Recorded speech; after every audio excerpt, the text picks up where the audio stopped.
ক্ষমতায় এসেই সামরিক বাহিনীকে পঙ্গু করার জন্য ভারতীয় নীল নকশায় পিলখানায় সেনা হত্যাকাণ্ড 2014 সালের 2013 সালের 5ই মে শাপলা চত্বরে আলেম ওলামাদেরকে হত্যা এবং 2024 সালে ছাত্র জনতার শান্তিপূর্ণ আন্দোলনে নির্বিচারে গণহত্যা চালিয়ে তারা যে ফ্যাসিবাদকে দীর্ঘস্থায়ী করতে চেয়েছিল, এই গণহত্যার সাথে যারা জড়িত তার মূল পরিকল্পনাকারী, মূল নির্দেশদাতা, মূল মাস্টারমাইন্ড ছিলেন ফ্যাসিস্ট সরকারের প্রধান শেখ হাসিনা। শেখ হাসিনাকে ভারত তাদের দেশে আশ্রয় দিয়েছে। আমরা প্রতিনিয়ত আমাদের কাছ থেকে আমরা আহ্বান জানিয়ে যাচ্ছি, ভারতের প্রতি দাবি জানিয়ে আসছি,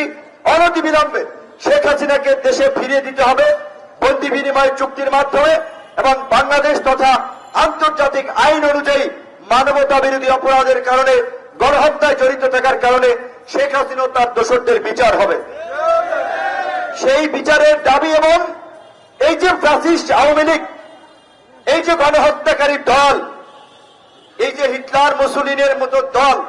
এই ফ্যাসিস্ট দল যেন বাংলাদেশে আর যেন রাজনীতি করতে না পারে, আর যেন মানুষের উপরে গণহত্যা চালাতে না পারে,